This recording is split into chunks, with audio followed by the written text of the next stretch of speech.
Darkcast Network. The light shines brightest on our indie podcasts. Warning, the following podcast may occasionally contain strong language and material that is not suitable for all ages. If you are easily offended, it is highly advised that you turn back now. However, if you're a degenerate, welcome, brethren. You've found your home.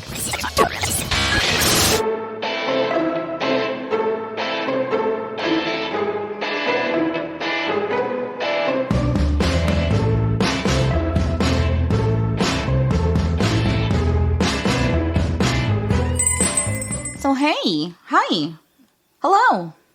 This is the Crime Diner. If this is your first time joining us, we share stories of true crime, cults, mysteries, historical hilarities, and all sorts of weird shit that we find interesting. We do this within a Dinner with Friends theme. I'm Nidia. I'm Dana. And I'm Cindy. Last week we spoke with Sarah. Right. Of TikTok fame. That's right. And her TikTok captured our attention because she caught something on video that no one in a partnership, in a romantic coupling, wants to capture. Definitely not. Yes. I mean, there's a few things on that list. That's a long list of shit that I don't want to capture on video, but that certainly makes the tops. Absolutely. I don't want to see my partner tampering with my food ever. Yeah, in an attempt to poison me. Yeah. Yeah, no. I don't want to see my partner getting freaky on camera with someone else. Oh, yeah. I certainly don't want to see them getting freaky with themselves on the camera by themselves. I would be less mad about it. Less mad, yeah. But certainly... I honestly would not be mad at all. I just don't want to see it. It feels like a vulnerable situation that I would Definitely be like, oh a vulnerable God. situation, and I'd keep looking. Oh my God, you're a pervert. So today I'm telling you a story that may sound familiar as it was covered by Dateline. Oh. It was like one of those not too far back Dateline episodes, you know? And I just loved me some Dateline. Yeah, man. it's so funny when you think back, and I was like a little kid when Dateline, started. Probably you were, I don't know how long Dateline started ago, but I remember being a very small child on like a Saturday night watching fucking Dateline. Oh my God, like, captivating. What the hell? Captivating. Why was I doing that? Isn't that so weird? I used to think, and nothing against, I'm not, this isn't. Oh, here we go. I used to think, damn, white people be crazy. I wonder that all the time. I'm like, what the fuck is going on, white America? Because that's literally all Dateline ever was like some fucking rich doctor like injecting his wife with some weird shit, or like some teacher having sex with her student, or just somebody crazy disappearing thing. off of a fucking cruise line on their freaking honeymoon. So funny, you're so fucking right. Crazy. Truly the caucasity of it all. I mean, for real. So I'm telling you about a nearly perfect crime. Oh, shit. I mean, it would have been, he would have gotten away with it too if it wasn't for them pesky kids. Oh no. All right. So, and here's a lesson to be learned from this, what I'm about to tell you. Okay. There is no perfect crime where there is an ex-lover involved. They will rat you out. Yeah. Not if, but when. What is it? Ben Franklin says, only a secret between... never mind, forget it. I was like, where are you going with this? What? Ben Franklin has a quote that's like, a secret can only be kept if between 3 people if 2 of them are dead. Something like that. Oh, was that from Ben Franklin? Yeah. I didn't realize that. Yeah. Yeah. I'm certainly quoting it wrong, but that is what it is. Bro, if you give a kidney or if you give a murder secret to a lover... You gotta stay with that person or kill them. Definitely. Yeah. Or I didn't get behind the kill them comment. I didn't know that was coming. Also, I don't give a kidney to take you out. Because that's like, I want my kidney back then. Right? I'm gonna have to get that kidney back from you. I know. Like, dude. You will wake up in that tub with ice. Oh my God, Cindy.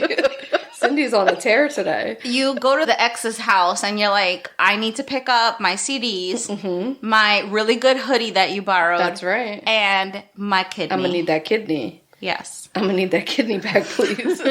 So we're gonna tell you the story. I'm gonna tell you the story. But first, the food. Let us pray. Bless us, O patrons, for these thy gifts, which we are about to receive from thy donations through Patreon every month under the power of the V podcast. Cult.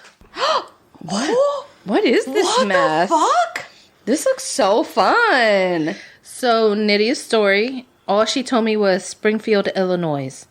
And apparently in Springfield, Illinois, the horseshoe is very popular and it is a must. I thought she was going to say horse shit. So, a horseshoe is an open-faced sandwich. It's a sandwich. Sandwich, yeah. Yes, you guys know I say that with the NG. Fries on top of the burger bun and a beer cheese sauce poured on top of that. It smells like cheddar soup, like cheddar broccoli soup, sort of. Let me describe this. It is a large kind of Texas toast type of bread.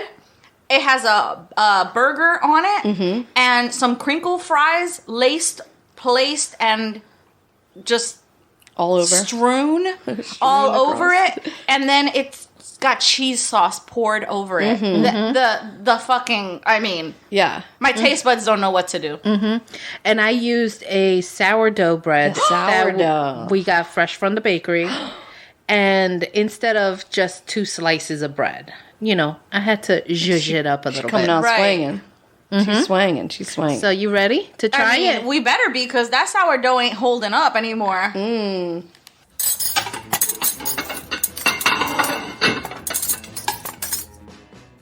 What was that burger called?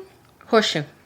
Open-faced sandwich. Open face sandwich. An open-faced cheeseburger with french fries and like a cheesy sauce. It was a horseshoe. We was ate a a fucking horseshoe. Why is it called that? Do you know? Oh, was I supposed to research the I mean, yeah, history? it's your literally one job. You have one fucking job for this podcast. Should I call Danny and ask her? Fuck all the way off. Dana's kind of mean to Cindy. And Oh, really? Just a tad bit. Did you like the cheesy beer sauce? The texture was not my favorite. The flavor was the best. Yeah. But the texture was kind of grainy. It's a roux. It was a roux. Yeah. But a part of it was because I also... It wasn't immediate. Like, it was sitting... Right.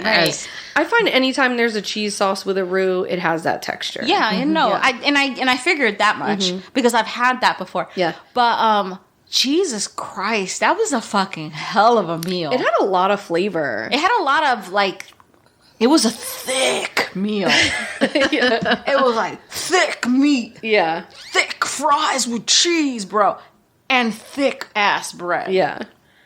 And the crusty, like the, what was a sourdough? It was a sourdough. It really held up against that burger. Yeah, it did. And the cheese, and like even once it was like all cheesed up and whatever. I dig it. So I thought this drink was a margarita, a mojito, something along those lines. Wait, can I take a guess? Sure. Is it a lemon drop? It is not a lemon drop. It tastes just like a lemon drop It tastes like a margarita to me without the salt on the rim. without but tequila. It tastes like a margarita because it's like definitely like some type of Tequila. lemony thing. But I don't know that it had tequila in it. It has tequila. It has Did it? tequila. And it has lime pulp in here, certainly. Lemon pulp, lime. Okay, what is So it? what is This is it was delicious. It's it was so good. I'm yeah. on my second one, so Of you know course, what what kind of night. So, Nydia's story, I went searching and I found Illinois Country Living magazine. Okay. And in that magazine, they had a recipe called Grandma's Lemonade. And in the little synopsis, it said, Grandma's a freak. Grandma's a drunk. it said that the kids got a hold of Grandma's lemonade and she had to take it back. And she's like, oh, no, you can't drink that. That's Grandma's lemonade. And Grandma's lemonade contains limeade, Fresca, Okay. tequila, and beer.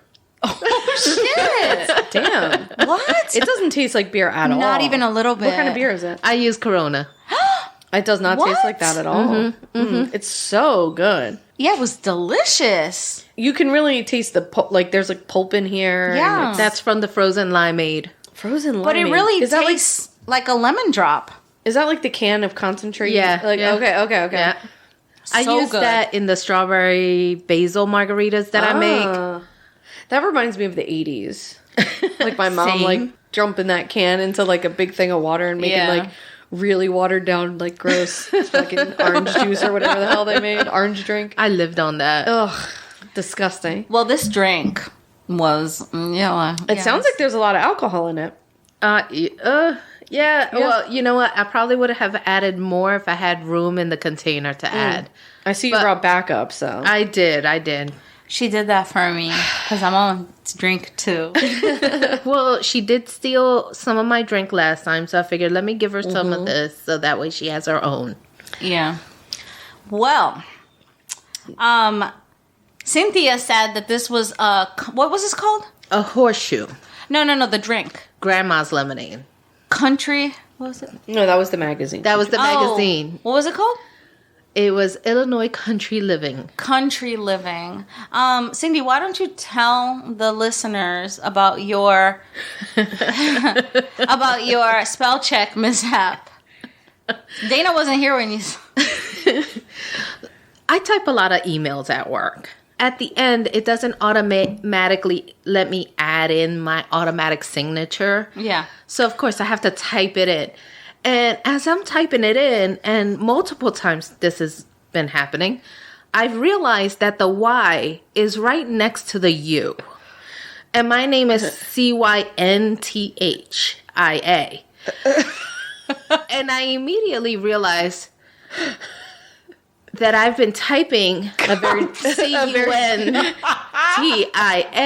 and immediately have caught myself. But I am very concerned of the moment that I will not catch myself. You will not cunt yourself? And I will fully sign it as Cynthia from here on out.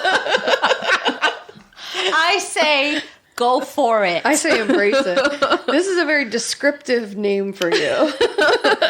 Considering I am doing a lot of emailing with youth, I think I should avoid that. Oh. I'm yes. here. Cynthia? I'm here for Cynthia. I think we call her Cynthia from now on. That was very silly to tell us this, Cynthia. You know we're gonna fucking So take to this. shorten that, we call her Cunty, right? Cunty. Fully don't approve that. Yeah, I think it is. I like Cynthia. Sounds like such a beautiful name. It's very comfying. Anywho, speaking of fucking cunts, a cunty thing that's happening in my life. So I've been redoing my kitchen, right? And, sometimes, like, I'll go on TikTok. I'll go on fucking Instagram, Yeah. and I'll watch the Instagram reels and the DIYers, right? And Yeah. they all are doing these things, and they make it seem possible. Yeah. So I started to DIY my fucking kitchen, folks. Yeah, but you DIY stuff all the time. I do, but there's certain things that are not DIYable. Out of your scope of practice.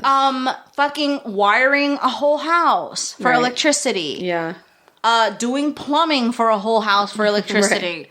Digging your own fucking swimming pool. Some things are not DIY. Meant left to the professionals. Left to the professionals. Yeah. I started to tear up tile. And I have one of those 1990s, early 2000s homes that for some reason were made, look at the size of my dick, large. Yeah, right. Like unreasonably large, because a kitchen doesn't need to be that fucking large to make sense, right? Right. You don't need 80 cabinets. You don't have that many trust me, I don't have that much shit to store in them. I know. Most of my cabinets are empty. So it's like a large kitchen, and it's really 4 rooms. It's the kitchen, the morning room, like where you would sit and eat breakfast or whatever. Okay. Fucking morning room. I have the, where I have the table, where I have the dining room? The eat in. No, because I have a separate dining room. Oh, like that little kitchen. eat The in- breakfast nook. Yeah, the breakfast nook, right? Yeah. So that's the breakfast nook, the kitchen, the fucking pantry, and the laundry room. They're all connected. It's all one large room, right? I mean, I'm just saying, her pantry is about the size of my bedroom. No, it's not that big, but it's big. It's a big room, yeah. but it's not the size. But anyway, it's all tiled, motherfucker. Yeah, that was so dumb. So I had to rip up. Me and Russ have been ripping up fucking tile. There's about 3 inches of dust in my entire house. It broke my refrigerator.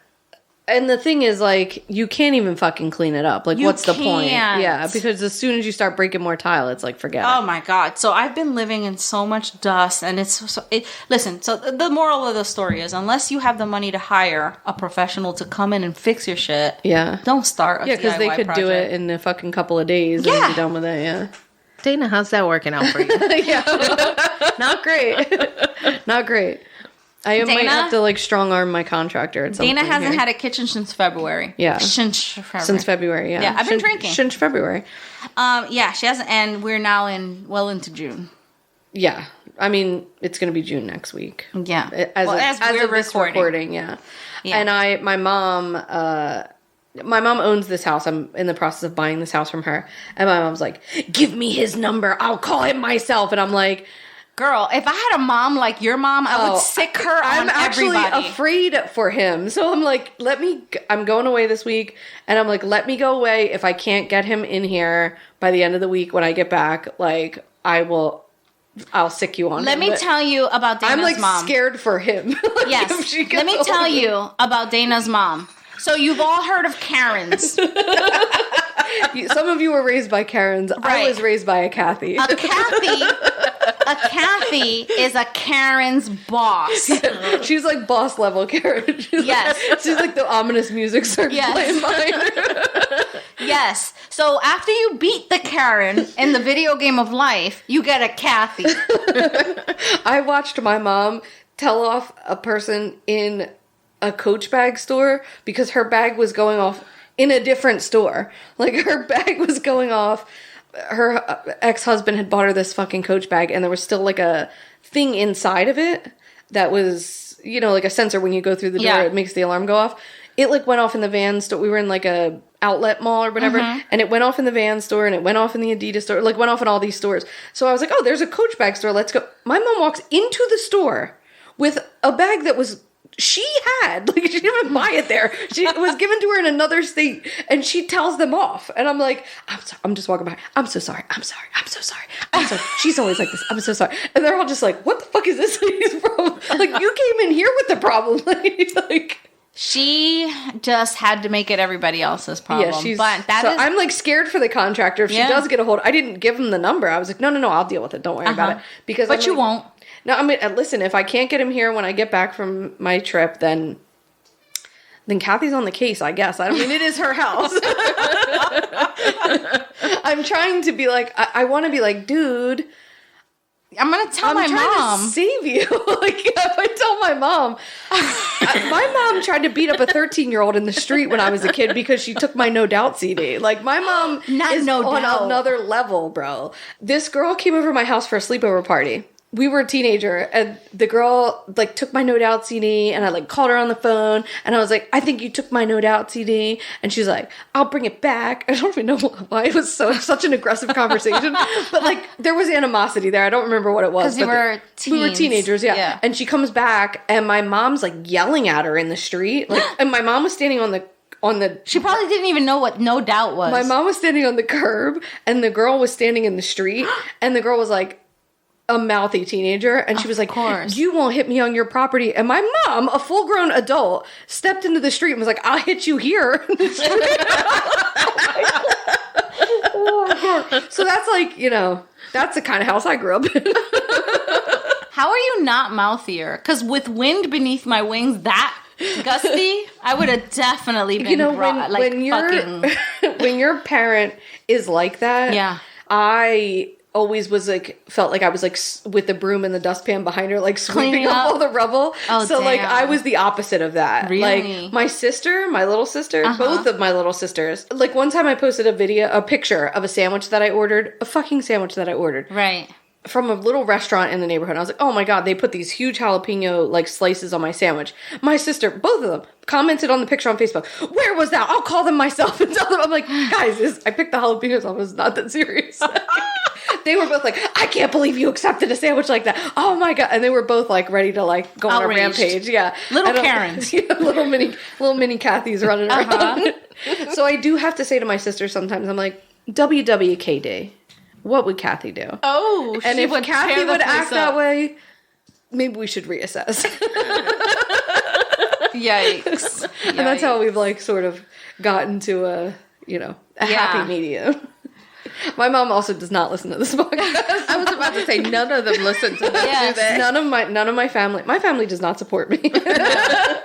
No. Our downloads will be way higher. I think I want Kathy on at work with me. Because I had something happen. What happened? Fucking for the first time ever, I had a boy.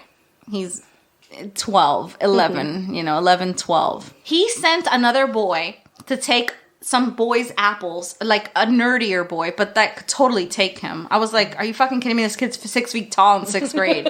And you're fucking 4'9". Yeah. And you're a bully. He doesn't know his size. Them little ones, yeah. Right. Yeah. So he sent another kid to take another kid's apples. Mm-hmm. And he takes them and the other kid comes back to the table and throws them at this kid, right? Yeah. So I was watching the whole interaction. I grabbed the apples from the kid and I go walk to the nerdy kid and I say, were you intending on giving these apples to this boy? And he was like, no, they stole them from me. And I was like, this simply will not sit. But as I grabbed the apples from the kid, the one kid, as I was walking away to the nerdy kid, he's like, give those back, you ugly old bitch. And I was like... You're like, I cannot beat up a 5th grader. I cannot beat up a 5th grader. No, he's in 6th grade. I cannot beat up a 6th grader. So I was walking to the apples. It didn't bother me. It didn't stink, but it did. It stung a little. It stung a tiny bit. I took care of the apple situation, and I was like, he fucking called me an ugly old bitch. So I walked back, and I was like, that's a first. I walked back, and I was like, listen here, little guy. I've been called worse by better people. And then the other kids on the table were like, woo, she told you, blah, blah, blah. And he got mad. And he got up and he stomped out of the cafeteria and went to the office. And I was like, what are you going to do, write me up? So I was like, well played, little motherfucker. Right? Oh, my God. So he walked out. And long story short, I tell my boyfriend who works with me. Yeah. I tell him, and it was just like, ouch, man. It just kept playing in my head. I was like, he called me an ugly old bitch. And up until like last year, stung. Up until last year, I was like, still the teacher that boys kind of thought was cute, you know? And I was like, oh my God, I've officially transitioned. And I was like, I'm fucking ugly and old. You gotta embrace that gray, I think. Listen, I think it's time to start embracing that gray. I was just fine, man. I was just like, dang, that sucks. I had to meditate on that. Kathy would have torn that boy apart. Oh, she would have fought him. She would have been on the 6 o'clock news. Yeah, Kathy don't care about fighting teenagers. No. But, I was just like, whatever. Kathy was day drinking that day. But it was like 3 o'clock in the afternoon. That's terrible. I admire some things about Kathy, to be honest with you. She's highly entertaining. Yes. You know what? She's sure of herself. She certainly is. I do have to say, though, most of us were day drinking during the whole COVID thing. I mean, at least I know I was. Well, this was like 96, so. I mean, she was practicing. Yeah, she was practicing. Yeah, she was really She certainly drank all through COVID. Well, here's the thing. I discovered a thing that's very effective for me to control my pervasive, invasive, and those thoughts that just stay around. That anxious feeling where you want to jump out of your skin. I call that stinking thinking. Stinking thinking. Yeah. I love it. Yeah. I found a way to control my stinking thinking. Okay. I removed myself from the situation. I do not receive that. I don't receive that. No, but really, what I do is I do a headstand. Oh. For long enough to the blood, so I'm uncomfortable. Mm-hmm. I do a headstand until I'm uncomfortable, and then I come out of a headstand, and all is well with the world again. My parents had me when they were young, right? Yeah. It's safe to say that they did some partying, you know? And I was the kind of kid that, like, wanted to be around the adults. Like, always. I was like, what are you guys doing? What are you guys doing? What are you guys doing? What are you guys doing? You were annoying. It was so fucking annoying. And I was the only kid, really, for a long time, you know? I mean, a little sister, but she was like, we just didn't, you know? Yeah. And so my mom would be like, hun, why don't you show everybody how long you can do a headstand? And I was like, okay. And I would do a headstand on the side of the wall, and they would just fucking leave me there. And I would do it for like fucking 20, 30, 40 minutes until I was purple, till like I would like fall over and pass out. Yeah. And nobody fucking stopped this. No. Like true child abuse. Like I would just be like, look at me from across the room, like upside down, all the blood in my head, feet tingling because I've been like upside, I've been upside down for fucking 2 hours. My feet, there's no blood in my fucking feet, and I'm just like hanging out upside down. And she was like, good job, with her fucking solo cup. Your mom. This is a Kathy-filled episode. Yeah. Your mom was living in the year 3000. Yeah, she was a true fucking genius. An innovator in parenting. I mean, she could write a book. This would be the one episode she would decide to listen to. She simply would be like, what is podcast? Where can I see it? Anywho, so yeah, that's where I'm at. Cynthia's Cunthia. Cunthia? And I'm an ugly old bitch. Ugly old bitch. Listen, Cunthia, can we have dessert? I guess, maybe. Looks like a cheesecake. It is not. It's not a cheesecake. It is not. All right, it's got a jello-y top. Seed-filled? Is that seeds? No. It can be. It can be. Wait, what the fuck? Okay, so it's like, it's got like a crust at the bottom. Yes. It's got like a white like filling. A cheesecake. Like cheesecake. And it has a Jello. It is not Jello. What? It is not Jello, and it is not cheesecake. What the fuck is it? This is a raspberry tort. Bitch, so it is a homemade raspberry jam on top.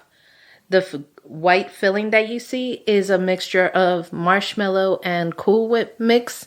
What the fuck? First of all, are you going to be okay with this? Because you don't like that flan texture. Marshmallow and Cool Whip is not flan. It's definitely not. That feels a little racist.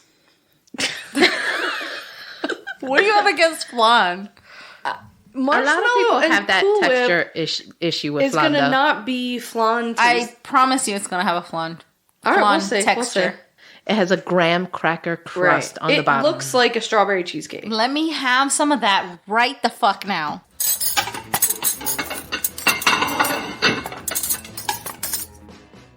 I know this was not Dana's favorite. I will say that the flavor was certainly there. The flavor is always there. I really like it had like this, it was almost like, you ever watch like Top Chef? This feels very much like Top Chef. Yeah. So you know when they have Top Chef and they're like, I made a foam. I made a mashed potato foam or a garlic foam. And they're just like, the way I always picture what the foam would taste like is like a ghost of whatever the flavor is. You know? Like a... Yeah. Right. Garlic. You know? But this was, it was like a foam of marshmallow. Yeah. Like it didn't taste like, I mean, it was a hint of marshmallow. Right. It wasn't the texture of marshmallow. It wasn't the flavor of like the marshmallow you would get in like a s'more or something that was very marshmallowy. It was like marshmallow with the volume turned down a bit, you know, just like just a little bit.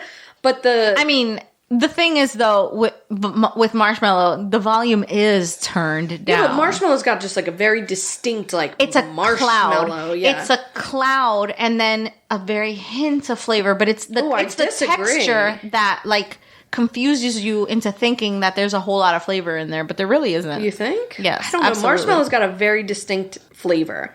Maybe the raspberry jam. It was overpowering. Was very flavorful. Yes. Really flavorful. To the point that I took a little bit off just to see what the marshmallow tasted like. To be able to taste it. Yeah. Yeah, because it was almost like a vehicle for the raspberry jam. Yeah. And of course, cranberry crust. I mean, graham cracker crust, not cranberry. But here's the thing: I took the three apart like you did because I was like eating it, and I was like, "Oh, this is good." But I saw you, and you were like, "Okay, I'm struggling with this, right?" But I took the three apart. The first of all, that whipped cream, that Cool Whip marshmallow combo, I really like that, but it tasted like marshmallow pudding. marshmallow jello. Marshmallow jello. Right? That's exactly what it tasted like. And so I was like, ooh, I like this. It's really mild. But the raspberry is a very strong flavor. And this is a handmade raspberry, right? Oh, yeah. And you can like taste the texture in that. And it was a lot. It was like a real thick layer of it. And I love the two separately. Combined, it was more, you could just taste the raspberry and the graham cracker. You couldn't really taste the marshmallow filling. I think that the marshmallow filling kind of gave that raspberry jam a little bit of sweetness that it needs, because it's pretty tart. Yeah, definitely. It's pretty tart. Yeah. So it balances it out pretty well. But not your favorite texture, was not it? my favorite texture, definitely no. But not as bad as flan, but not quite as... You're a racist. Flan has like a slimy texture that this doesn't really have. This is even a little like dry in that, like airy. I like in that. The sense of a marshmallow. I like this, and I like the flan. I do like this texture though. Yeah, no, I mean I don't. Yeah, no, I know. But the flavor is there, and it's not as wet, which I appreciate. Yeah, I guess part of the reason that, which I was just saying to you when Cynthia was out of the room, is that my ex's favorite dessert is flan. So there may be a little bit of that going on, but she also would make flan, and then she would get these little slithers. She would slither it away piece by piece, and she would go, and then take a little slither and go. Oh, and fully cut her. Yeah, so like, I'm just like, everything about flan, from like the making of it and the big mess that it makes, and then the slurp, slurp, slurp, and then all the dirty dishes. I was like, I fucking hate flan. Like, I hate everything about flan. So maybe in a couple years I'll like flan, but honestly, flan is one of the easiest desserts I've ever made, in the sense of I use just the blender. Right. Just a double boiler, and we're done. So the fact that you had such a mess, I think that was your ex problem. Yes, I think that's probably true. That's probably true. Anywho.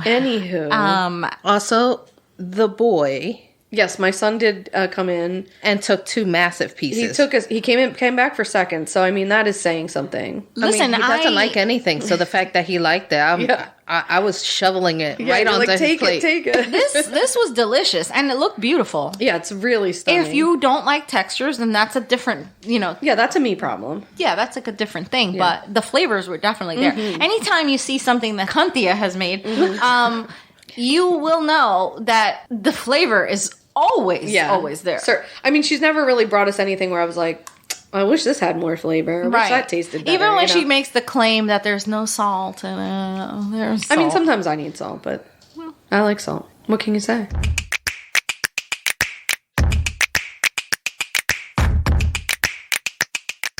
Calling all movie buffs, cinema lovers, and film fanatics, welcome to the Silver Screen Savers podcast. I'm Michael Gallup. I'm Matt Sturdivant. And I'm Tyler Sutkus. And we're a show for movie fans by movie fans. Every week, you can catch us discussing the world of cinema, including dissection of films both new and old, our takes on what's to come, career retrospectives of the most prolific names in the business, and much, much more.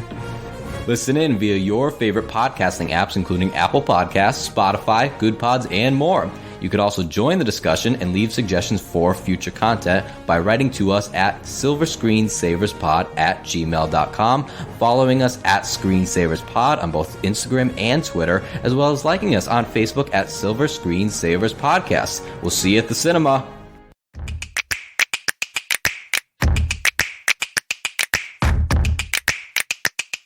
Listen, I have a story. I'm looking forward to it. I got my story from Wikipedia.com. Wikipedia.org. It's an org. It's an organization. AllThat'sInteresting.com, Medium.com, and YouTube. Dateline 2017, An Invitation to Murder. Oh, shit. Yes. It was, Dateline episode. Sorry, I got the chills. Look at where I'm at. Look. It was the murder. Mark Winger was born on November 26, 1962 in Elyria, Ohio, to Jared and Sally Winger. Donna Brown Winger, his wife, was born on November 10th, 1963.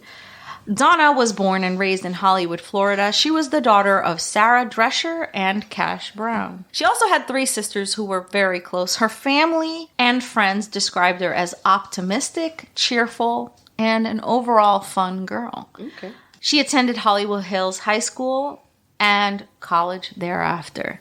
Mark Winger was born and raised in the town of Elyria, Illinois. He also has a sister and an older brother. Okay. As a youngster, Winger was known to be an introverted person with a friendly attitude.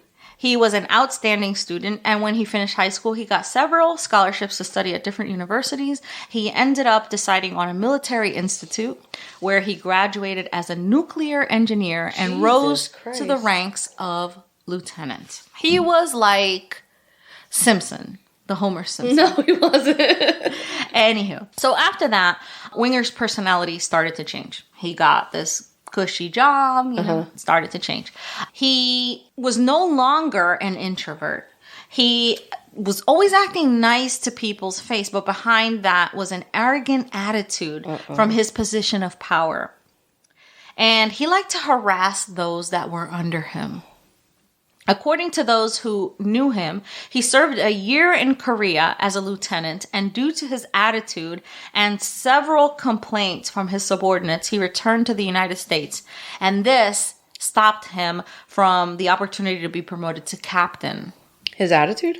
He was, he got drunk with power, and he would abuse his subordinates, and, It's like a nerd with power. Yeah. Like he was always like kind of like... Yeah. And then he got a little power and he abused it. Yep. Hate that. Uh-huh. So it was in 1990 that Donna and Mark met. His brother, who worked at the same hospital as Donna, set them up on a blind date where she was quickly charmed by Mark's kind and gentle personality without really knowing who was behind the charm. Okay.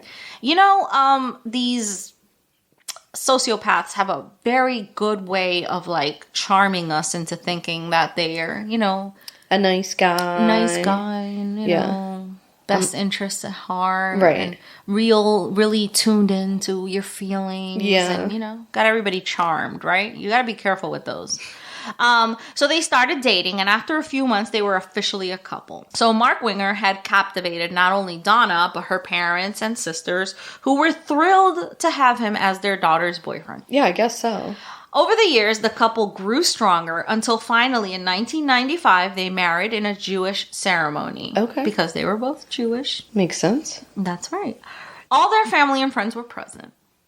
2 years later, they moved to Springfield, Illinois. See, that's the Homer Simpson. He's working at a nuclear power plant. He's in Springfield.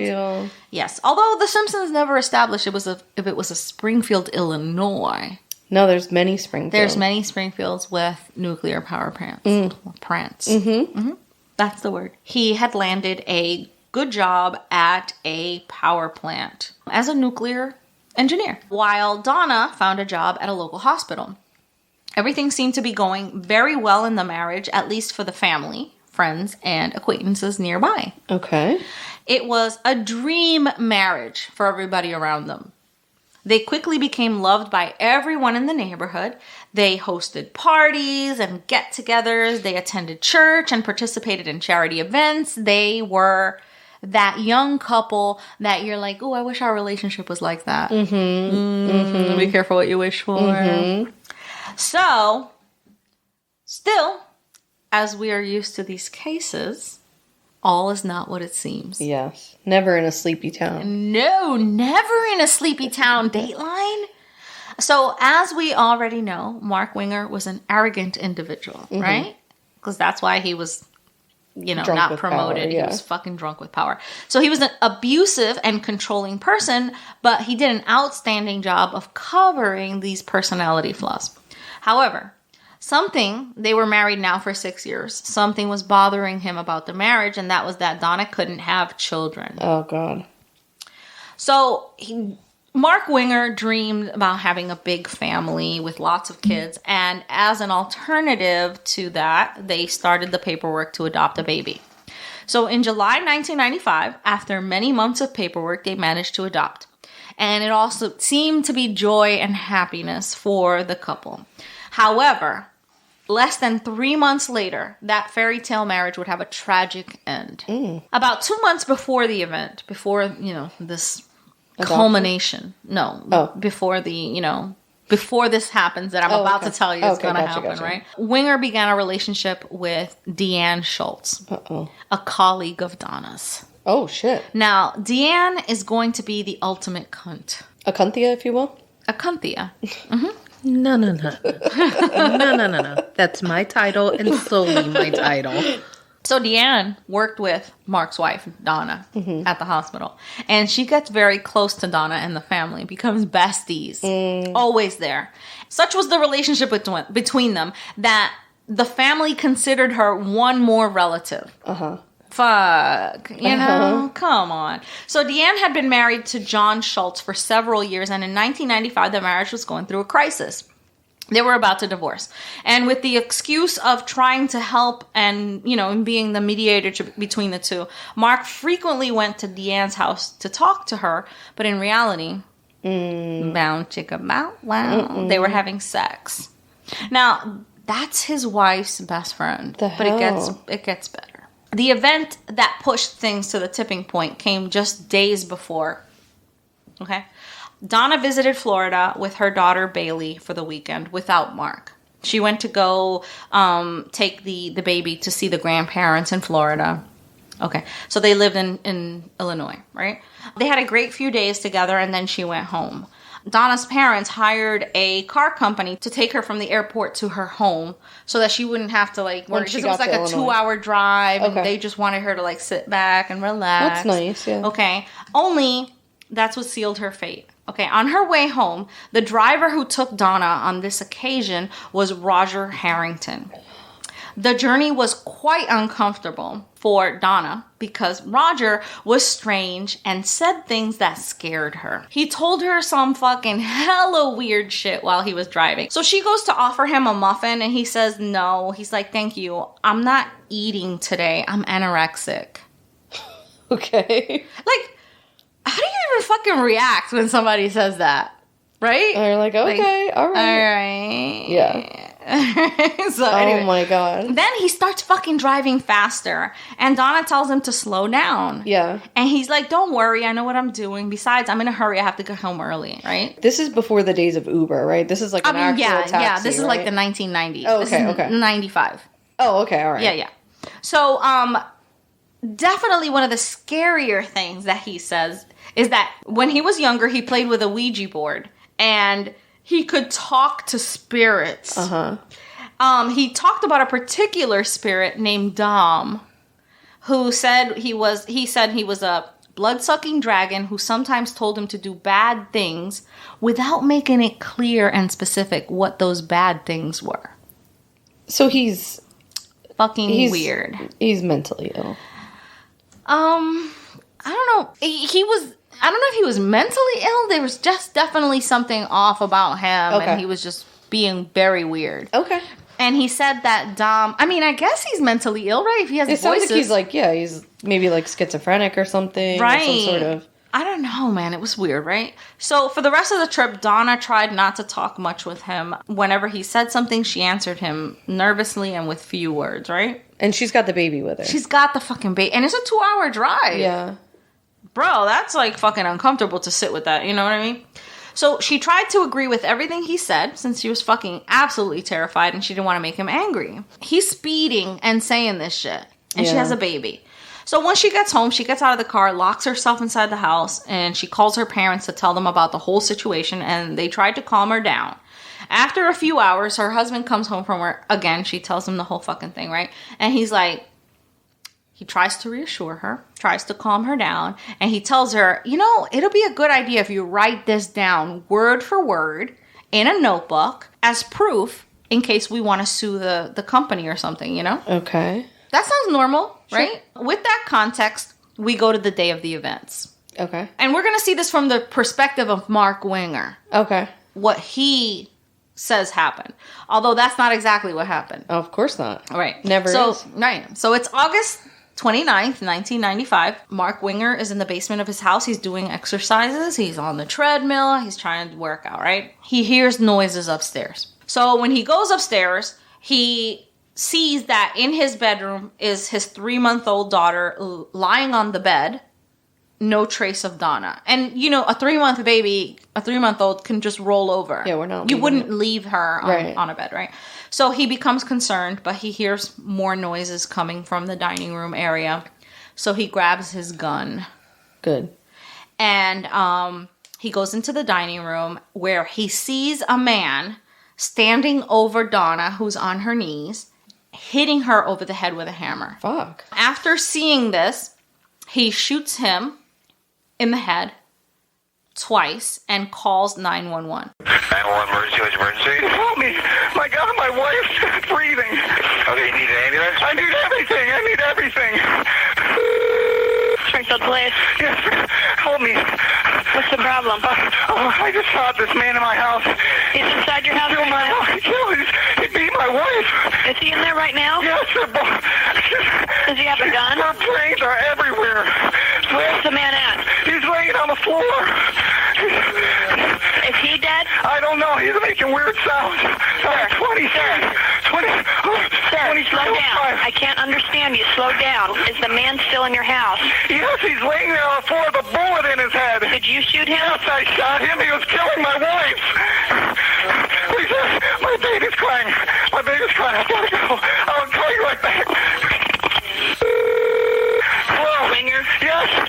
This is the police department. We've got officers en route. I need to know what's going on there. My wife is dying on the floor. Okay, is she still alive? I think so. Okay, we've got ambulance en route and we've got police officers en route. Where is the gun? I left it on the table. It's on the table. Please, Okay. God, please come here. We've got people on the way. Okay. Who is this man? I don't know who he is. He's still inside the house? Yes, he's laying on the floor. Okay, I gotta hold my wife. I gotta get to my wife. Okay, are you Mark Winger? Yes, I am. Okay, and your wife is Donna? Yes, she is. When did the man come there? I know, a few minutes ago. Wait, I gotta get to my wife. Please, just let me get to my wife. I won't hang up. Okay? Okay, we've got officers en route. Okay, my door's open. Okay.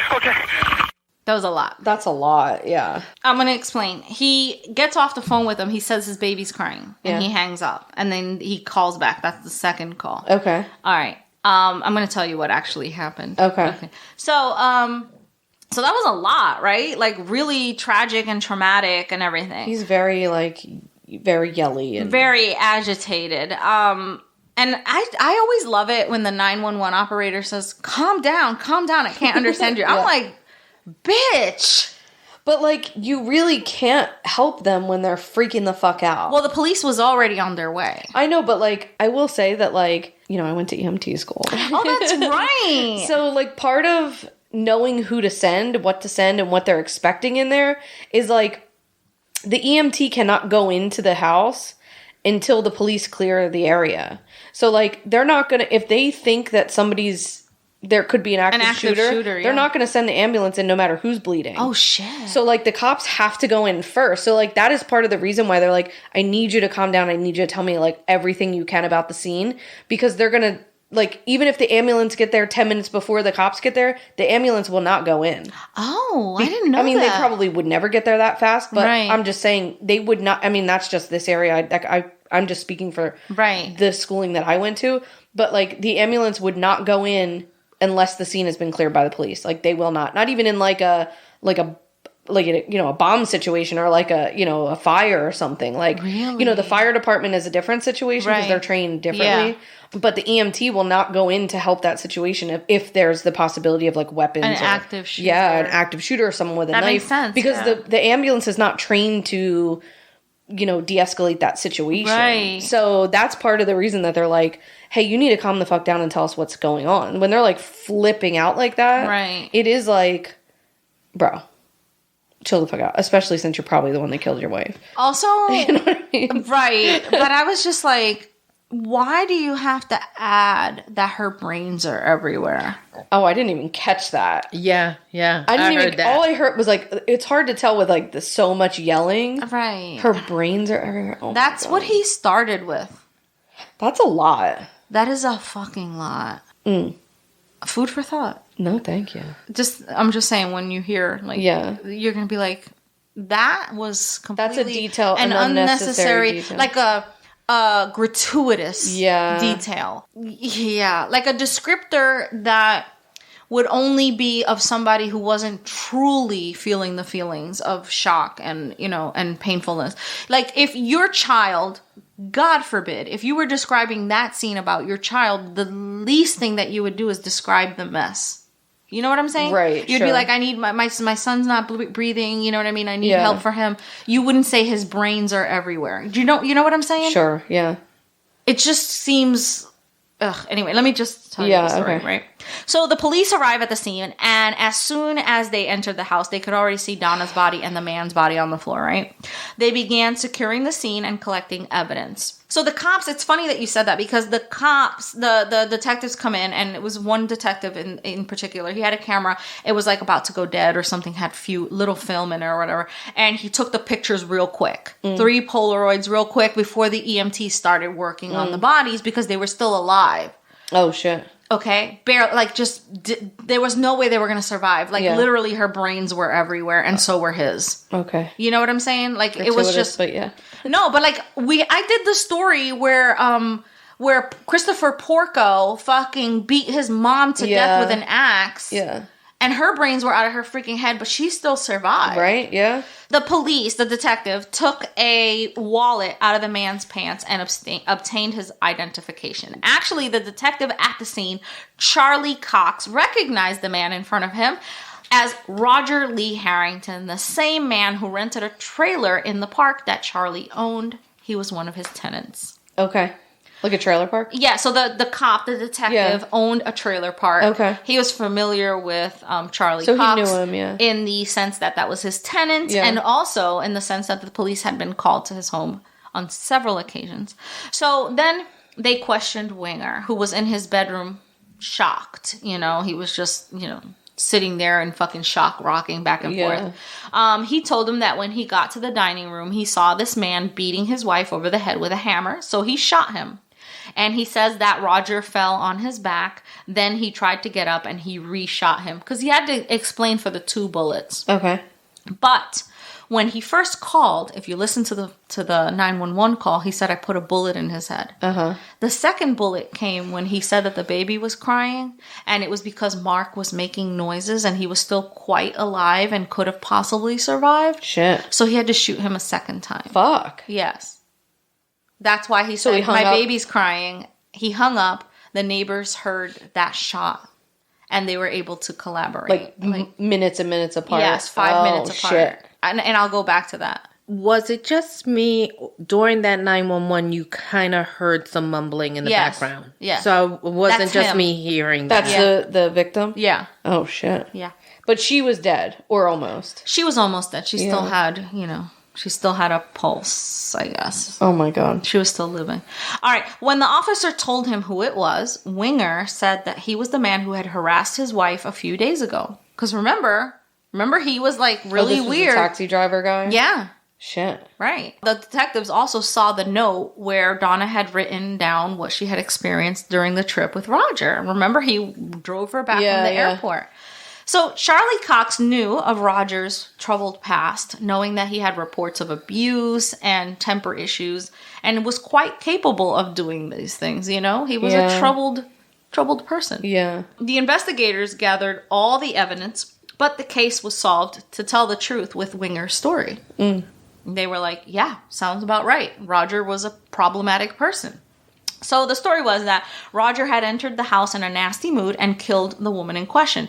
He thought that he had come... The thought was that he had come to get revenge for being fired for the Winger's complaint, and he wanted to kill Donna for having complained about him. He had lost his job. In fact, the police closed the case in 3 days, declaring Roger as Donna's killer and leaving Winger as if he had acted in self-defense, avoiding any punishment for having shot him.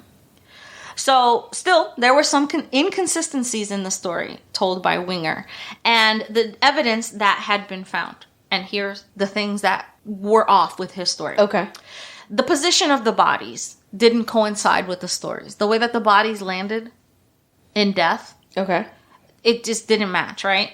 Roger's car was in front of the house, and inside the vehicle, they found a sticky note that had a house address written, the name Mark Winger, and a timetable.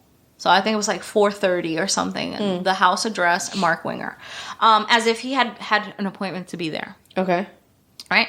The detectives at the time didn't believe that these things were very relevant, even though it seemed apparent that the note was not typical or that it didn't match the events unfolded. You know what I'm saying? Like, why would you have a sticky note saying the person's name and you know what I'm saying? Like, why would you do that if you were like going there strictly to kill somebody? I think what doesn't match for me would be the time. So the 4:30 time. A specific time. The address, the name, basically the target. But did they know him outside of the taxi route? Like, no. Did he know that they were the ones that complained about them? Like, did he have an appointment to go there? I mean, he was suspended from work. You know what I'm saying? Yeah. Okay, so they decided to ignore it, the detectives. Okay. They were like, oh, it's an open We love ignoring evidence, yeah. It was not a significant change. It wouldn't have made a significant change to the case, but added to what I told you before, plus the fact that the hammer found at the scene belonged to the Wingers, the murder weapon, it didn't look so obvious, but Winger said that Donna left the hammer there to remind him to hang up a hat rack. They were like, well, why was there a hammer out? And he was like, well, my wife left it because she wanted to remind me to hang something up, right? So Roger just arrived at the house. So we're led to believe that Roger just arrived at the house holding a travel mug of coffee and a pack of fucking cigarettes. And he saw the hammer. And with that, he decided to kill Donna. I mean, it's possible, but quite unlikely. Yeah. Also, inside his car, he had several things that he could have used as a weapon. He had a crowbar. He had a knife, you know. But he didn't decide to do that. He decided to go in and use the hammer that he found on the table. Almost like when he got there, he decided to kill her. Like, it wasn't his plan. Right. Like if he snapped at that moment, right? So he didn't even know if Mark Winger was going to be there or not. You know what I'm saying? If he had snapped, he probably wouldn't have had the address, the email, the name all written out right there. If it would have been a snapping type of situation, he probably would have gone by memory, drove right over and just done it. And definitely taken whatever was in the car. A more convenient weapon than a hammer. A more convenient weapon. Right. But he could have also written a sticky note, like gone into his files at work and been like, okay, this is the motherfucker that hired me, and getting his, you know what I'm saying? So all of those things could be easily explained. Sure. Create a reasonable doubt. Okay. Right? Which is all you need. Which is all you need, right? Yeah. So the thing had been put to bed, right? The story had been put to bed as long as law enforcement was concerned, right? But Mark Winger, started to act strange. Because, you know, people who feel no remorse, people who feel no love lost when they've lost somebody that they loved at their own hands will start acting really egregious right after. You know what I'm saying? Almost like guilty feet have gotten over them. I mean, I love that for you. Go stand in the fucking corner. Good Lord, girl. All right, so he starts drinking too much, going to the bars, and watching very violent movies. Pulp Fiction and the such, right? You know, where like somebody gets shot in the fucking... You ever seen that movie? Yes. Mm-hmm. Somebody gets shot in the fucking head and the brains go all over the place? Yeah. Mm-hmm. You would not watch that after having done that, would you? No, I probably wouldn't. Right? No, yeah. Like it would leave a bad taste in your mouth. You'd want to like put a little distance between the actual event and the events portrayed, right? Yeah. So, even though it was weird... Every person grieves differently. Although I say fuck that. All right. So some people laugh at others. You know? Some people, when they're grieving, they laugh. Yeah. Some people block things out. They don't remember what happened. Yeah. Some people fall into substance abuse as like a way to, you know, a mechanism for loss, right? There's even those who don't stop partying. Yeah. Right? They just continue to party. Sure. Casey Anthony. Uh-huh. Right? Although, I mean, guilty feet have got no rhythm. Anywho, but this man's attitudes weren't part of grieving. Okay. All right? So, I mean, he had to rebuild his life without his wife, and he had to still take care of a 3-month-old daughter, right? So, a few weeks after Donna dies, he hires a nanny to help raise Bailey. It was Rebecca Simic, a 23-year-old girl. Okay. Donna's mother had recommended him hiring a girl to help around the house because it seemed like too much for him. So Sarah, Donna's mom, wanted to help and be a part of her granddaughter's life, although it seemed that wasn't Winger's idea. Yeah. Because if you kill somebody, you don't want their family around. Right, certainly not. Right. So Rebecca spent most days with the baby and played with her. Rebecca, the nanny. The nanny, yeah. And she fed, bathed, and even stayed there once Winger would get home from work. So even though she was the nanny, she would stay there when he would get home. And soon, they started falling for each other. Oh. In Rebecca's eyes, he was a loving father, a kind man, and the hero who killed his wife's killer. It didn't take long until Rebecca fell into Winger's trap. Oh, boy. And it all started to come out less than 3 months after Donna's murder. Shit. So he was like moving right on. Everyone found that... in poor taste. Yeah, just strange and confusing, really. Yeah. Like, okay, but they were like, you know, well, maybe he's grieving and that's part of his grieving and getting over his wife's death. Yeah. And, you know, it's all valid and we're still going to support him. Sure. And everyone grieves in their own way. And everybody just believed that his story. Oh, yeah, absolutely. Yeah. They had no reason not to because when Roger took her home, she was so distraught and called everybody and said, oh my God, I had such a weird experience. Yeah. You know? Yeah. And everybody knew Mark as like such a great guy. Yeah. So very gross. Fucking perfect crime. Very gross. Right? Perfect crime. Yeah. So Mark Winger did this one thing. He would not leave well enough alone. He kept going to the police station. And this was his like way of like checking in, like, are you on to me? Are you on to me? And soon never leave well enough alone. Oh my God, no. So he fucking, like, started to create doubts in the detectives' minds because the detectives have seen this shit before. Criminals who want to interject themselves into the investigation. Like, are you on to me yet? Yeah. Are you on to me yet? You know? And they weren't even thinking about you. No! They had put that shit to rest. Oh, my God. So one day, Mark comes in and he insists that Detective Cox give him back his gun. And the detective was like, oh, that's fucking weird, but sure. You know, why would you want the gun that you just tragically killed a man in your house? You know what I'm saying? Yeah. But I mean, he was going to give it back to him. All right. It's not customary in these types of situations for the... So it's part of a murder investigation. Right. Yeah, exactly. Like, why rush it? Like, you know. So Cox invited Winger over and he's like, they're just talking, you know. He's like, sure, come and get it, whatever, you know. And they start talking. And Cox realized that Winger was trying to get information. Like, almost like, what do you know? Like, are you guys still looking into this? You know? Really? Yeah, and he was just like, you know, his spidey senses started tingling, right? Interesting. So if he wanted to know if the investigation was still closed, right? And if they were trying to look for more clues. Yeah, but they were like, are you guys, you know, like looking into anything? What a fucking idiot. Right? So a short 6 months after Donna died, Rebecca got pregnant by Mark. Okay. The nanny. Little by little, Winger was pushing everything away about Donna in his life. You know, like the family, everybody, the friends, like he was just like rubbing her out of his life, right? So he told her parents that he would not allow his daughter to see them anymore. His parents or her parents? Her parents. Okay. All right. And he did all the paperwork to get the legal parents to be him and Rebecca. Because, you know, he had this little adopted baby. Yeah. Sarah, of course. Sarah's Donna's mom. Have I made that clear? Yeah. She was devastated and she couldn't understand where it all came from. She had been nothing but supportive to him. Yeah. Right? At that time, Mark Winger had asked for financial help for the crime against his wife from the Victims Fund. Okay. And he got about $25,000 for that. And he also had a life insurance policy in which he collected $150,000. Fuck. Mm-hmm. So eventually, Winger and Rebecca got married. And he converted to Catholicism. Oh, shit. And he told his rabbi it was because Judaism is not as forgiving as Catholicism. Which the rabbi was like, come again? Like, what do you need to be forgiven for? Yeah. So anyway, so he converts to Catholicism and he marries Becky. He marries Rebecca. All right.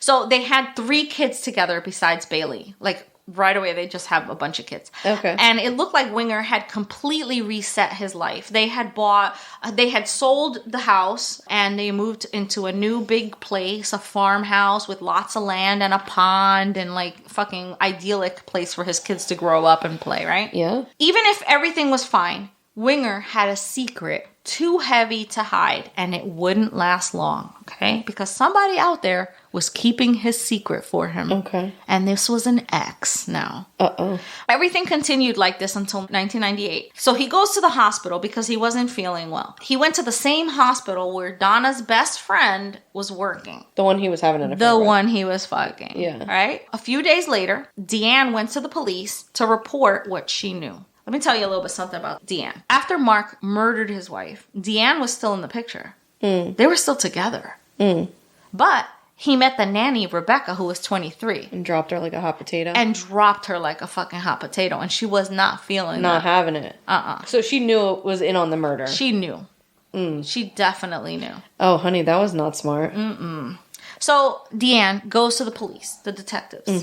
This is now years later. Yeah. She claims that she's been living with this guilt and depression, and she has attempted suicide, and she's, just Nasty. drinking and spiraling. It's odd that I feel very little compassion little. for her. Yes. So Deanne's testimony is that she had an extramarital affair a month before the events and even months after. All right. Her best friend. With friends like that, who needs enemies, Truly, honestly. my God. So she said he had repeatedly expressed his desire to end his marriage to Donna and had even alluded to the thought that they might try to kill her to get her out of the way. And if it weren't already highly suspicious, I don't know what would be. Because, yeah, that's all I need to hear. Yeah, truly. That he mentioned it. Right. So, in fact, I will remind you that Deanne was Donna's friend. A friend very close to her was there at the house every day. However, she had also been Winger's lover, and after the murder, she said she felt guilty and pressured by him. And he was starting to push her out of his life, too, because he wanted Rebecca. Yeah. 23-year-old Rebecca. Jeez Louise. Despite everything, she went into a deep depression and even tried to kill herself. When she saw Winger in the hospital that day with his new lovely bride. And all their brood of children. It was like a trigger for her to finally tell. Oh, finally. Fucker. Ugh. Anyway, the strange inaccuracies from the first investigation, which detectives said weren't that important, with this new testimony brought a totally different perspective. Yeah. All right? So the case was reopened, this time with the focus on Winger as the prime suspect. He was later arrested and jailed until trial. And I mention that because he could have been bailed out until trial, right? If he would have had enough bail. You can get jailed until trial, or you can be bailed out and, be at home and await trial, right? I said that for a reason. I'll revisit that. Okay. So all the evidence they had gathered was reviewed, and there had been many inconsistencies to start with. But Deanne's testimony and the crime scene not matching the positions of the body, in addition to blood splatter analysis, concluded they did not match what Winger had said, nor did it mean that Roger had done it. Okay, so let me explain that. So fucking Winger gets exonerated. You're scotch-free, you acted in self-defense. Yeah. But he gets fucking greedy. And he sues... Is it scot-free? Scot-free. Oh, I said scotch-free. Yeah. Okay, I've been saying that wrong for years. It is what it is. Scot. Okay, scot-free. Yeah. So he gets off scotch-free. Scot-free. And he fucking gets greedy. Right. And he tries to sue the transportation company that fucking Roger worked for. And they mount their own investigation. And they do blood splatter analysis. And they check their phone records. And they're like, no, motherfucker, you called him and had him come over. Oh, so shit. how the fuck is he... Time out. The car company does this investigation, but doesn't pursue it?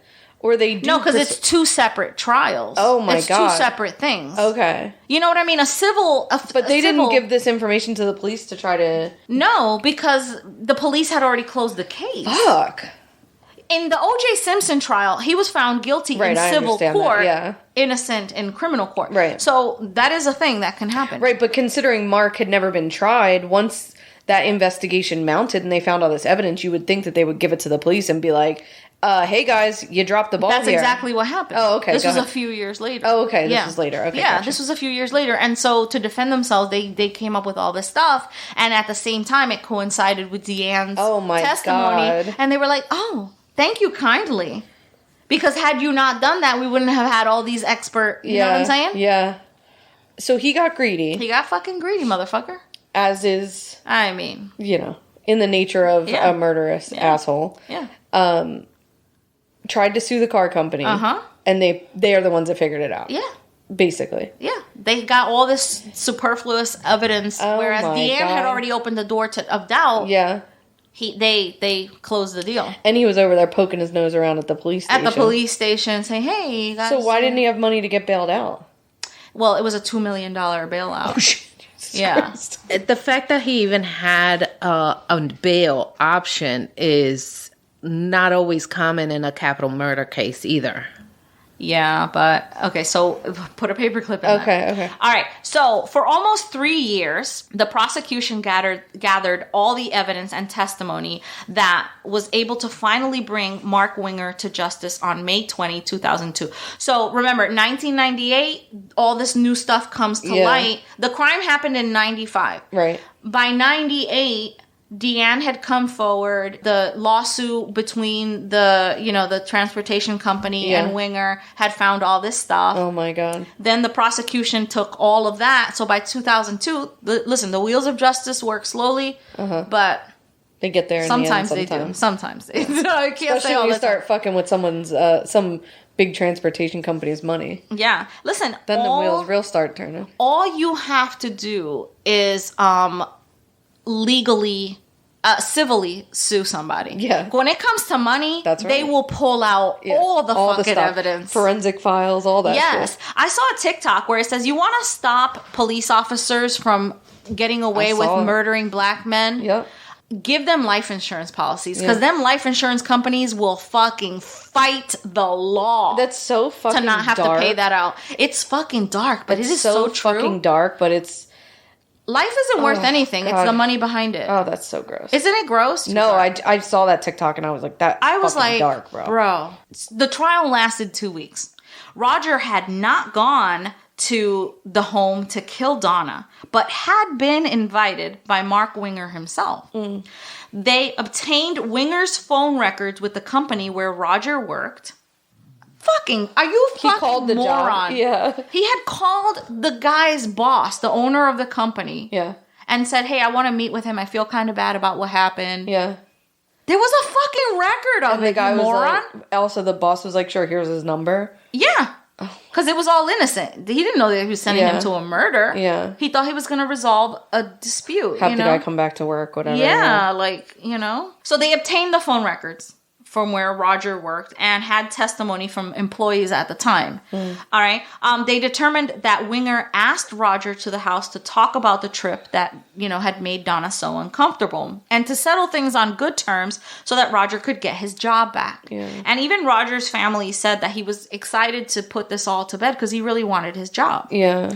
So there was no sign of forced entry in the house, so they can say that Roger was invited inside. Yeah. Okay. Also, he was carrying a fucking coffee cup and cigarettes. You don't fucking do that to a murder. Right, yeah. You're pretty chill if you're carrying those things in your hand.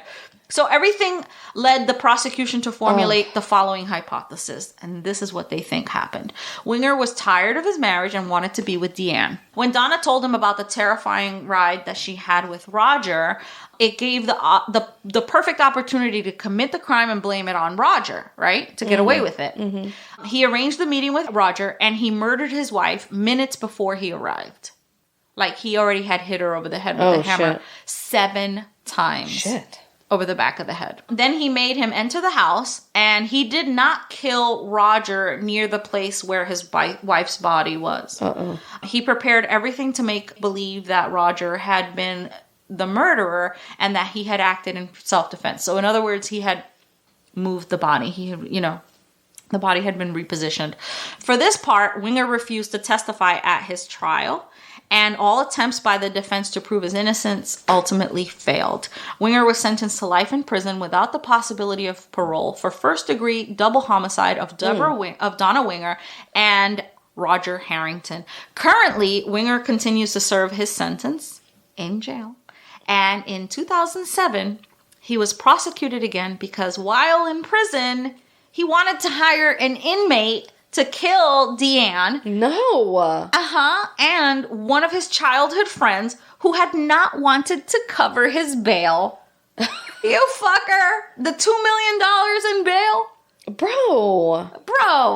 I'll be like, new phone, who did? Are you fucking kidding me? I'm going to take out a loan against my house to bail your fucking After you murdered? Yeah, get the fuck out of here.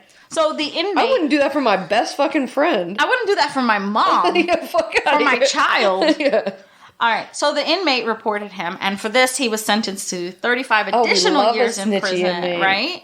So Rebecca separated from him when he was arrested as a suspect and is now together with her children. They are currently volunteering in organizations that help children of people in prison. The family is? Yes, Rebecca and her 4 kids by him. Bailey and the 3 kids that they had together. Oh my God, she still got Bailey. That's well, good. she adopted her. Oh, okay. And yes, and she, and she says that that Bailey made her a mother, and she reunited Bailey with her relatives, from, Sarah and Sarah Drescher, Donna's mother. Oh, and everything. good. Yeah, that's sweet. Yeah, she was like a nice kid. She really believed that her husband was a hero, and they all supported this fucker. If he would have just shut the fuck up, not that he. I'm glad he didn't, because he was a fucking complete piece of shit. But the Dateline episode is like one of those things where you curl up in bed and you're like. I feel like I remember seeing that on like a Forensic Files or something. Sure I like remember setting the guy up, like the taxi ride or whatever, and like setting him up that his body was facing the wrong way. Yeah. Yep. Or something, like she was laying one way and he was laying the other, and it didn't make sense. Yeah. I vaguely think I saw the Polaroids or whatever in that Forensic Files episode. Yep. Oh my God, that's so fun. How do you fucking do that? I just don't understand, like, I don't know. I'm divorced. You've been divorced twice. Like, it just, like, in my head is never like, I think it would be easier if you were dead. You know what I mean? Like, that's just, like, doesn't seem like a very easy way to, like, unwind an uncomfortable situation. You know what I mean? Like, just don't be with them anymore. It's, like, not that big of a deal. Why do you have to kill them very violently? That's so violent. And, like, this poor guy that had nothing to do with it, that just, like, by happenstance gave her a weird taxi ride a couple of days before. Right. No, he was definitely, like, there was something definitely weird, like more beyond weird. Like he had a domestic violence history. Right, but he had nothing to do with their relationship or like like he showed up there and he got killed for no reason. Yeah, absolutely. Oh. If he's thinking that the Ouija board had affected him that badly and that he had this spirit following him. That's a mental illness. That's a little, that comes across as schizophrenic. Right, but did he deserve to die? No, my God, never. Not but that's my whole point, is that he's just like ostensibly like a random guy. Right. That just... Wrong place, the wrong time. Yeah, true. I mean, there's no truer definition of wrong place, wrong time. Like, it was a fucking scapegoat for this guy. God. And like, think about it. He felt like this fell right on his lap. Like... He just happened to give somebody a ride home. Yeah. And he was like, ooh, tell me more. Write this down right here. Yeah. And then placed it on the refrigerator. Her note, placed it on the refrigerator. Didn't tell the detectives, but let them find it. Oh, my God. I mean, he was just fucking sinister, but... And it would have worked if he would have left fucking well enough alone. Well, it's almost... Had he not sued the transportation company. Had he not kept on insisting. Well, it's almost like John List. You know, John List, the guy that killed his whole family. Yeah. And then, like, the only reason he got caught was the Unsolved Mysteries did, like, a claymation of his head or whatever. Like, that is the guy that, like, literally shut the fuck up about the thing that he did. And just, like, walked away and started a new life. Like, this guy had every chance to do that and just couldn't leave well enough alone. And nobody thought that he was guilty. you know, everybody knew John List was guilty and they knew exactly who they were looking for. But like in this situation, even the victim's family believed that he was innocent. Right. So it's like, you greedy fucking... And a nuclear whatever the fuck, he had to be making bank. Oh, he was making bank. Oh, go away. But see, the whole thing with Deanne that triggered her. Well, that's is that a different case. They went to her hospital. She had already been put. Right. She had already been aware enough that she knew about it that would implicate her in the crime. Right. And the only reason why she wasn't implicated is because she turned state's evidence. Right. She was, basically exonerated for her information. For testimony. So, but had he not she gone was to that fucking hospital, guilty. Yeah. She was absolutely guilty of that. She was part of it. I mean, she fucking stayed with him after she knew. She knew, yeah. He told her. Yeah. He said, I did this for you. And they even exchanged, they did like a little ring ceremony. Oh, stop. Yes, fuck you, Deanne. Why would he go to the hospital where she worked, though? That's Just what to, I'm fucking rub it in her face? No, he was sick, but go There's to another hospital in Springfield, Illinois? Right? The fuck? Ugh.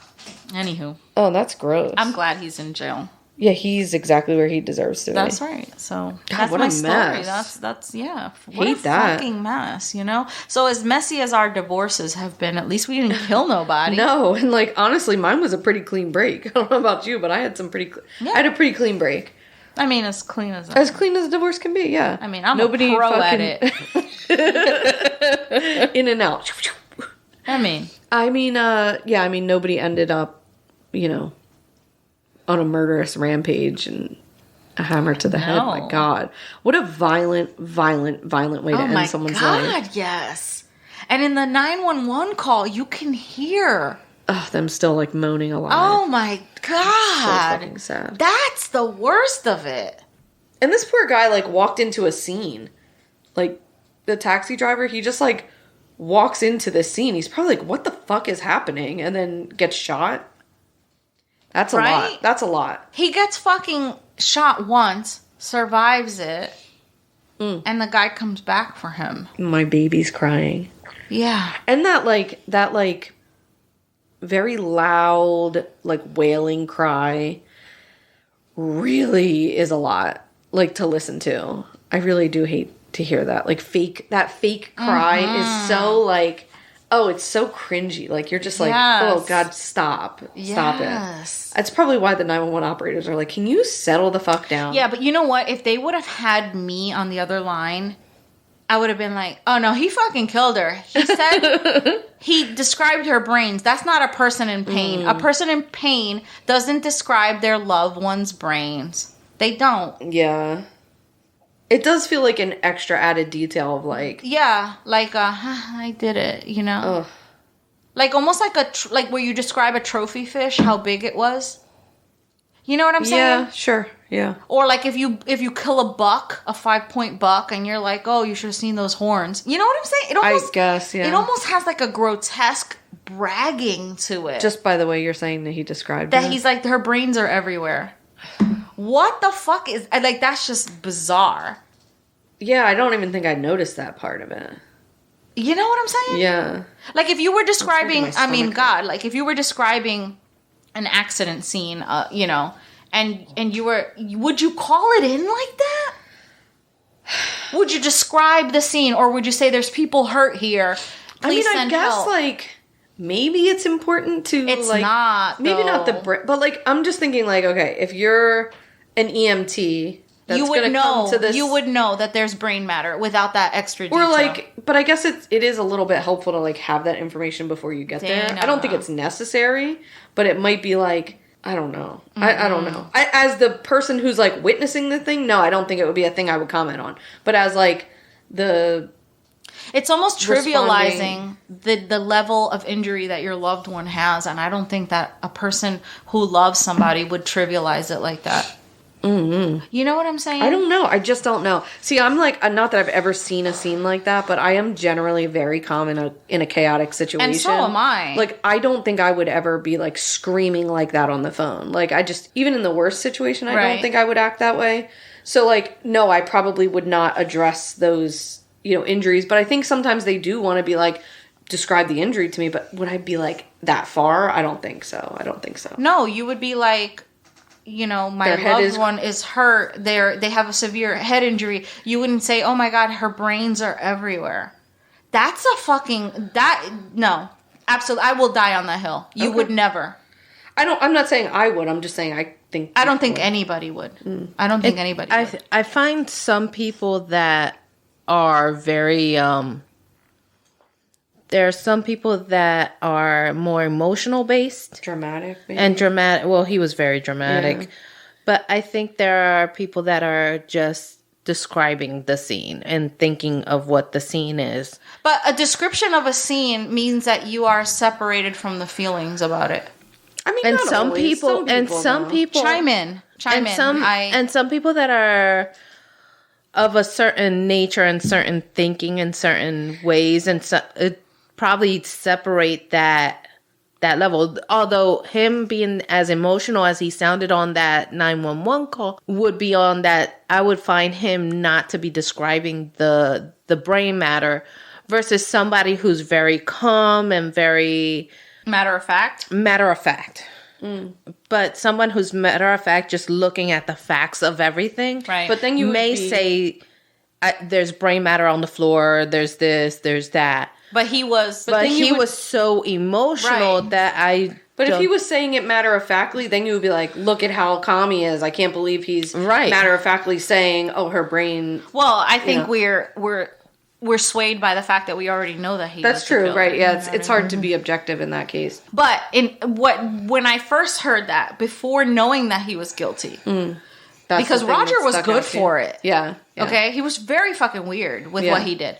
But, so before knowing that he was the killer, that thing, I was like, ew, he said brain matter. Yeah, I didn't even pick it up. Like, it really fucking threw me off. Right? I caught it immediately. It, pings. Yeah. It pings in your head, and you're like, oh, that's a red flag. You know what I'm saying? Mm-hmm. I thought that was, I said, well, that's a unique statement. I didn't realize he was talking about her. I thought he was talking about the other guy. That's a different story. I didn't realize he was talking about her. All I remember him saying the brains were everywhere or something like that. Yeah. I am trying to picture a scenario, say if you came up on a car accident and someone. But you're removed from that person. That's a stranger to you. Yeah. Okay. A loved one is totally different. I suppose you're right. Yeah. Mm-hmm. Yeah.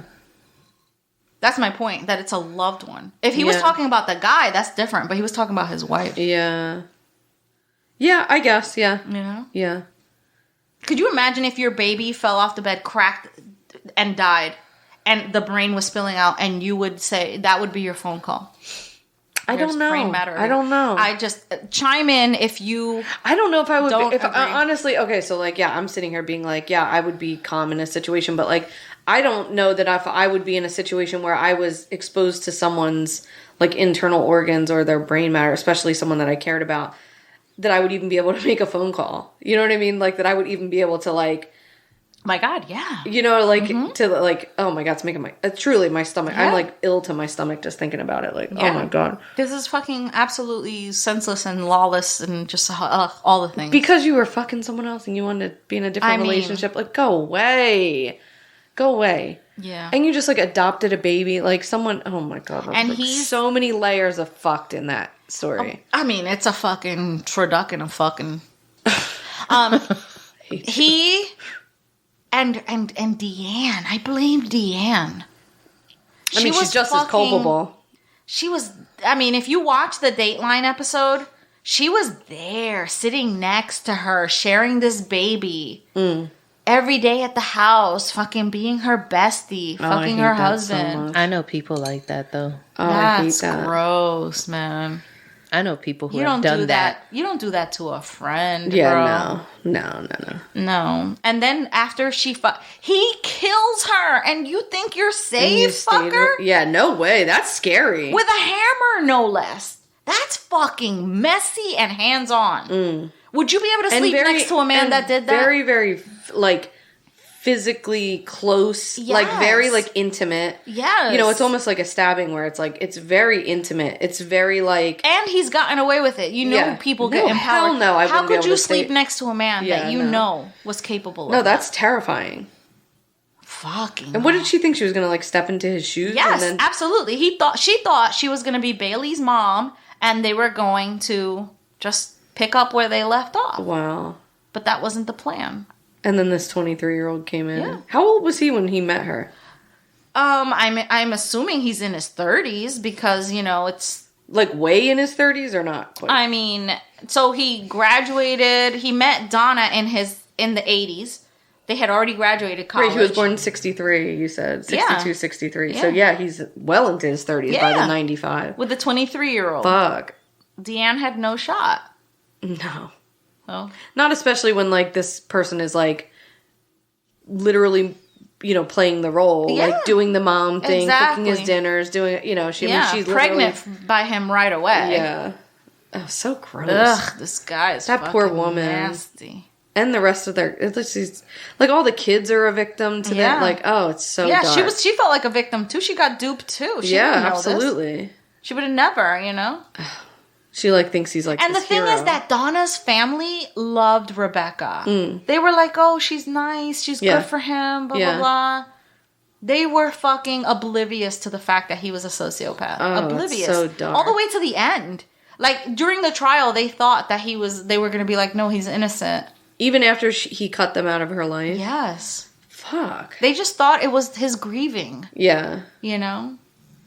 They were like very excused with it. That's he had them so duped. Fucking dark, right? Honestly, if it hadn't been for his greed with trying to get the money from the transportation company, even if Deanne would have come forward, there may have been some questions, but it would have been hard to prove. It would have been harder to prove, and they would have been just like, "Oh, she's just a jilted lover." Yes, right. Especially since she had already tried, suicide. She had already tried overdosing. She was, had a drinking problem, so she could have been a jilted lover, right? But no. I would love to know how many fucking assholes do actually get away with it and can shut their mouth. There's a lot. Listen to Peterson. hospice. Listen to hospice workers, and when people start confessing their murders to them, God, just before deathbed confession. You guys. That's it. That's a mouthful. Who Peterson? Drew Peterson. Remember, he killed his young wife. They never found her. Is that who you're talking about? No, he killed his. I think her name was Stacy Peterson, and he had a friend that his young wife disappeared. He was 50 years old, a police officer, and his wife was 23. Oh yeah. And he said that she ran away to Mexico or whatever. But his friend said that he helped him move a drum. Oh fucking! I hate these. Heavy drum, and he's still he's out there living his best fucking life.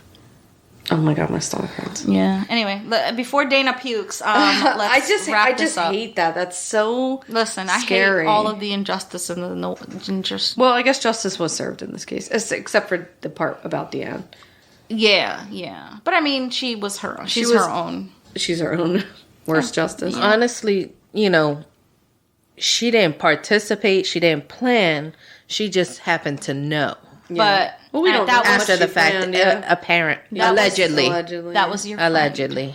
I mean, I guess friend. But don't it was fuck your friend's husband. I guess to it start. Wasn't. Also, sleeping with a husband, somebody else's husband, does not mean that you should go to jail. Directly to jail. But directly to fucking probably jail. should, but directly to fucking jail. It's honey, under law. He had told her his plans before he carried them out. So he could have saved her life. She could have saved her life. Yeah. Oh. But she didn't. But I guess she didn't think that he was actually going to do it. Directly to jail. Well, that's it for us. And I would love to know if you think that 911 call was... Yeah, get a thread going in the Facebook group. I'd love to hear. Or Twitter or wherever the fuck you're doing threading. Oh, that's right, Twitter. I mean, Twitter really get some threads going in there. Yeah, that's true. All right, so we'll see you next week, I guess. And in the meantime, you can subscribe. We have 137 episodes. Oh, my goodness. Yeah, and the early episodes are double. You get 2 stories in each episode. I know. We were doing so much more then. Yeah. We really toned things down. Anywho, so subscribe so you don't miss out. Write a review and share with someone you love. Really, share with someone you love. Honestly, just do that. Here's an example of a 5-star review titled, one of my favorite true crime pods. I've always had a fascination with true crime genre of podcasts, and the Crime Diner is one of my favorites. I really enjoy the chemistry between the hosts as well as the unique dinner party concept. He put this, or she, Marty? Okay. Right. They put this quote unquote dinner party concept. This is the trashiest dinner party. So trashy. When I enter the Crime Diner, I always know I'm in for a treat. Dude, that can be our slogan. That's a great slogan, actually. For real. Oh my God, that's so... I love fucking being complimented. Let's refer back to the one a couple of weeks ago where they said, I stay for the narcissism. Listen. Chelsea Deanne says, oh my God, this is a good Deanne. Oh my God. The Deanne that we just described does not reflect this Deanne. This was a phenomenal episode. I had never heard of the Night Witches before. Dana did the Night Witches, fucking awesome episode. I mean, honestly, if they are not producing a movie about the Night Witches, I don't want to live in a world where a movie about it doesn't. Have you ever seen Inglourious Bastards? It's probably like one of my top 5 favorite movies. This would be great. Oh my God, it feels like that, right? Yes, it feels like an Inglourious Bastards situation, but for girls, for women, my God, right? What the fuck? So she says, this is a phenomenal episode. I had never heard of the Night Witches before. Thank you for sharing this story, Dana. My husband has never listened to a true crime podcast before, so we listened in the car on a road trip because I wanted to catch up on episodes. God help you. And he thoroughly enjoyed it. Nydia was absolutely hilarious in this episode. Even my husband was chuckling. I don't know what the fuck I said that was funny. Honestly, you were fully trashed during that episode. It was the Moscow Mules, honestly. I mean, that sounds like a you problem. No, but honestly, I was so hungover the next day. I really am like pumped how excited people were over the Night Witches because I was so pumped to tell you that story. I'm so glad about that. And I was pumped to receive it. Yeah. Like, I was just like, therefore... You do receive this information. I do receive this information. This podcast has changed my health habits. Uh-huh. When I go to the doctor and the doctor says, how many drinks do you have per week? I actually have to be like, ooh, how about that? Well, I used to be like, I only have 1 or 2 a month, actually. No, that's not. But now I'm going to have to like face myself, look in the mirror, and make some real judgment calls here and be like, Doc, it's a bunch. It's a few. It's a frupple.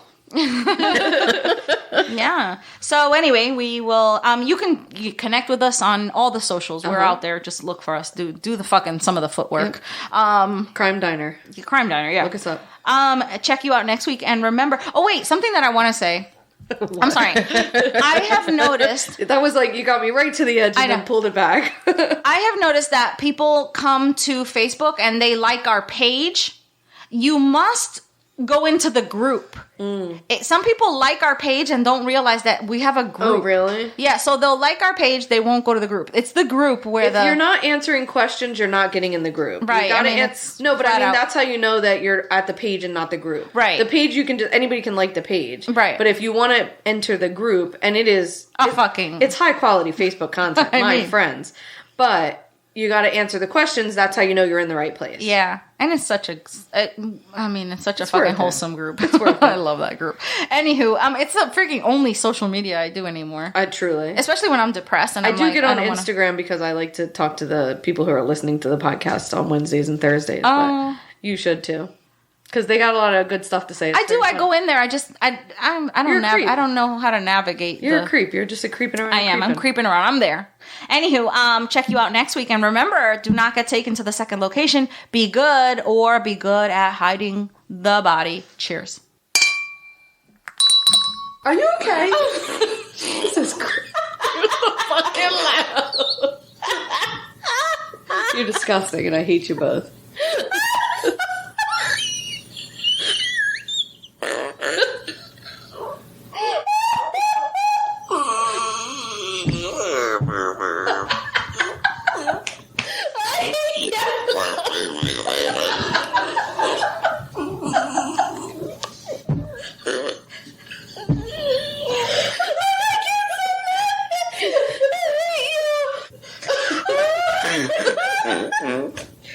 Oh, God.